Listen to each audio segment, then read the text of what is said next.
আমার বন্ধু আল্লাহ বলে, বান্দা তুমি ঘুমাবার জন্য আমি রাত বানালাম, আওয়াজ স্তব্ধ করলাম, দু চোখে ঘুম পাড়িয়ে দিলাম। তুমি দেখো না বান্দা, চতুর্দিকে খাট পাওয়া যায় বাজারে, পালং পাওয়া যায়, লেফ পাওয়া যায়, তোষক পাওয়া যায়, সব তো বাজারে পাওয়া যায়, কিন্তু দুই চোখের ঘুম তো বাজারে পাওয়া যায় না। আমি ঘুম পাড়াই, আমি ঘুম পাড়াই, আমি ঘুম পাড়াই, আমি ঘুম পাড়াই। তোমার মা ঘুমায় যায়, তোমার বাপ ঘুমায় যায়, তোমার স্ত্রী ঘুমায় যায়, তোমার বন্ধুরা ঘুমায় যায়, তুমি যেই নারীকে ভালোবাসো সেও তো ঘুমায় যায়। আমি আল্লাহ, আমি জেগে থাকি। রাত 2টায় যদি তোমার পেশাব করতে উঠতে হয়, বাথরুমের জরুরত হয়, আমি ঘুমাই না, আমি দুই চোখ খুলে দেই, আবার তোমাকে ঘুম থেকে জাগিয়ে দেই। তো আল্লাহ বলেন, এত কিছু করি আমি আমি আমি বিনিময়ে আমি কি একটা সেজদা পাই না? এই নাফরমান সন্তান, এই মুসলমানের ছেলেরা যারা ঢুকছো এখন, বলো তুমি মুসলমানের বাচ্চা কিনা? মুসলমানের বাচ্চা যদি হয়ে থাকো, কেন সেজদা করলে না? কেন এক প্যাকেট বিরিয়ানি খাইতে আসলা? কেন আসলা বেটা? লজ্জা লাগলো না বেটা? এই বেটারা কেন ঢুকলি বেটা? নির্লজ্জরা ঢুকলি কেন? এতক্ষণ ছিলি কোথায় তোরা বেটা? কোথায় ছিলি বেটা? বল মুসলমানের বাচ্চা, কোথায় ছিলি এতক্ষণ?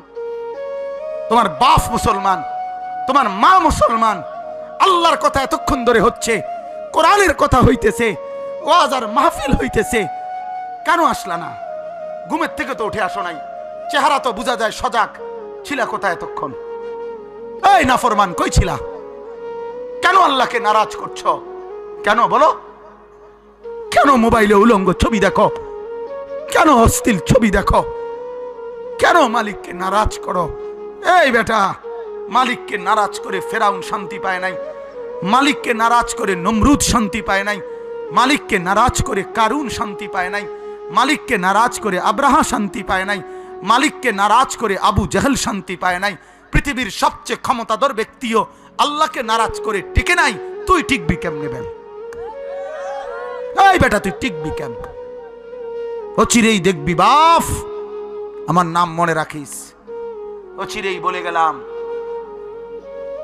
বাবার সম্পদ কমে যাবে, কামাই রোজগারি অনেক কমে যাবে।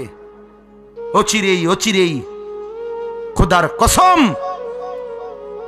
অভাব আসতেছে, দুর্ভিক্ষ আসতেছে। করোনার ভ্যাকসিন বানাইছে, এই আশা দিছে না?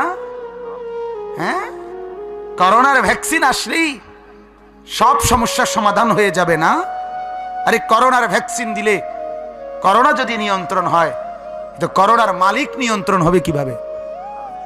কথা বলেন না? নিয়ন্ত্রণ তো করা দরকার কাকে? আল্লাহকে।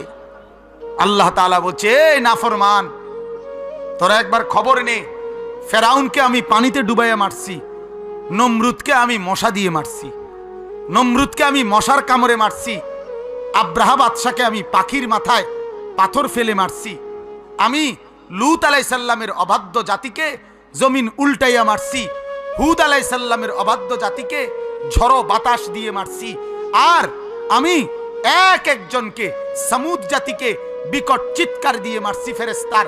তাইলে আল্লাহ বলে, মা নাফরমান, খবর নে, আমি এক একজনকে এক এক আযাব দিয়ে মারছি।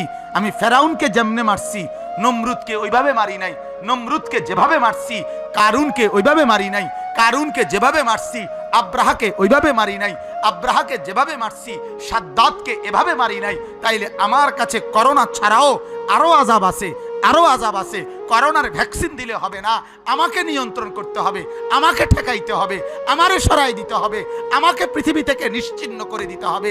কিন্তু আমার আল্লাহ বলে, আমাকে সরাইতে পারবা কিনা দেখো না চেষ্টা করে।